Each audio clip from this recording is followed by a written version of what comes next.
I want to have a conversation today about the 0%ers, as I like to call them. These humans that are in the 0.0001% in their craft, in their art. Meaning I do not want to talk about Phil Mickelson if you're into golf, or Jack Nicklaus. I want to talk about Tiger. I do not want to talk about Tim Cook, who would probably go down as one of the greatest CEOs of all time. I want to talk about Steve Jobs. Talk about the Buddha. Those guys in that rarefied 0.0001% air.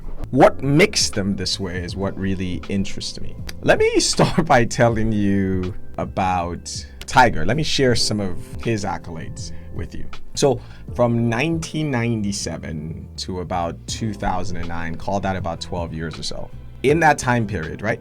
His score was 134 strokes under par. You know who came in second in that same period? Phil Mickelson. He shot 99 over par, which is fantastic. But he was 250 strokes behind Tiger Woods. Like, Phil Mickelson will go down as one of the greatest of all time, and they are not even in the same country, much less zip code. In the last 60 or 70 or so years, there's only been 3 players who have won 5 PGA events in a row. You know who they are?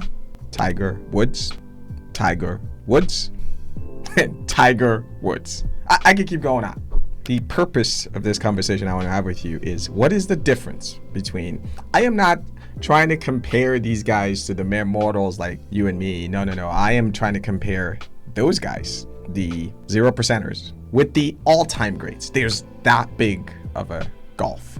So first and foremost, of course, they have talent. But no, it's not just talent. If it was just simply about who is the most talented, then we're not having this conversation. We could just measure and be on our way. Of course, you need talent to get in the room. If you do not have talent, of course, God-given talent, you do not even get in the room. The talent alone will not make you Steve Jobs, and it will not make you Tiger Woods. There are 3 things that separate these guys. 3 things. The first one is unique genetical composition. There is a twitch they have. There is something in their blood that makes them a little bit different. This is the part of them that is harder to emulate, right? They are just born or nurtured with something that makes them a little bit different, a little bit weird. And if you have it, you already know. You will know that I'm just a little bit different. I think different. I'm different than everyone else. The second thing about them, obsession. They are obsessive to the point of compulsion about the pursuit of their art or their craft. They need this thing like you and I need oxygen. Their motivation is not external, right? I do not breathe in oxygen for your benefit, to impress you, to win money. No, I do it because I don't even know why. I just compulsively breathe in and breathe out. That's how obsessive they are. There is a story Rory McIlroy tells about Tiger. He gets a text from Tiger, and Tiger's like, hey, listen, I can't sleep. Do you want to go lift some weights? And Rory's like, it's 4 a.m. You know what I do when I wake up at 4 a.m. and I can't sleep? I watch Netflix. I have a 0% chance of being in that rarefied air. What about Steve Jobs? 1984, they're launching the Mac, and he delays it. Why? He looked at the circuit boards and said it's ugly.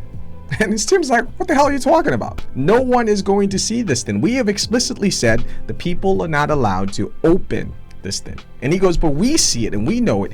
He wanted the inside of the damn computer to be perfect. Obsession. There's another guy in this air, James Cameron. He's done a lot of phenomenal movies. So when he was doing Avatar, in Avatar, for those of you who've seen the movie, I think everyone has, they have this, language they speak and it's made up and doesn't mean anything. No. This man hired linguistic professors to make the language real. Obsession. So what's the third thing all of these guys have? So not only are they obsessed, They have an uncompromising loyalty to their craft. Their loyalty does not lie with their family, with their friends, with their happiness, with their health. All of those things can and will be sacrificed to achieve their pursuit. I remember when I worked for Coca-Cola, I was just struck by, we were Coca-Cola, this big company, and the way Walmart would treat its vendors. Walmart had uncompromising loyalty to its consumers, to low cost. That is their pursuit. So they did not care about my profit margin. They didn't care, oh yeah, you're Coca-Cola. Do not care. My uncompromising loyalty, it's not to you, it's not to my employees, it's to deliver low cost to my customers. There's a reason why these guys don't tend to be the happiest of people. Like, how many of you would trade lives with Tiger Woods when he was at the peak of his profession? Very few people would. I went to school with this guy who ended up going to Wall Street and making millions and millions of dollars. I would often call him about investment advice back in the day. We've lost touch now. And one time I was telling him about an ESG fund. And he's like, oh, let me just stop you right there. I have zero interest in it. I was like, oh, come down, lay down. For those of you who don't know what ESG fund is, these are funds that are, companies that are interested in making money, but also being good to the environment and to society, on and on. And he's like, yeah, I don't have interest in that. He goes, if I want to be good to society, I write a check to charity. When I am investing, the only thing I care about, my only fidelity, is to making money. So I asked him, listen, look, there's got to be a line, right? I said, what if one of the companies you were investing in was legally figured out a way to sell cocaine to children? And he's like, hell yes. If they are making money and they will make me money, I will invest in it as long as it's legal. So I go, oh my gosh. And he goes, boy, before you start judging me, Amos, didn't you invest in Facebook when they came out on their IPO? And he argued that Facebook is selling an addictive product to children, and I couldn't argue with him anymore. But the point is uncompromising loyalty to his pursuit. When I think about this uncompromising loyalty, I can't help but think of the Buddha before he became the Buddha, when he was just the Siddhartha. He had his uncompromising loyalty. His obsession was all around enlightenment. And the meditation and the Aztecs and all of those weren't doing it for him. You know what he did? He abandoned his wife, his kids, his entire family to go chase his pursuit. I used to feel terrible when my kid was little, just missing a ball game. I have zero chance of being in that air in my pursuit. To be in the 0%. Yes, you need the genetic makeup, but you need two other things. You need an unhealthy obsession to your craft and uncompromising loyalty. To further understand the difference, when Tiger Woods was ruling the golf world, when they would release the #1 PGA player, it was just Tiger Woods, Tiger Woods, Tiger Woods. It got boring every week. They didn't do any calculations. It was Tiger Woods. Again, there was no need to look at anything. Today we have some of the most incredible golfers. Some of them will go down as some of the greatest golfers of all time. But you know how they calculate who's the #1 now? They've got formulas. How many deals did you win? By how many strokes? You did not need that with Tiger. The difference between the folks we are talking about is the difference between someone who is a multi-millionaire, you have tens of millions of dollars in the bank, versus someone who is a centi-billionaire, who has hundreds of billions of dollars in the bank.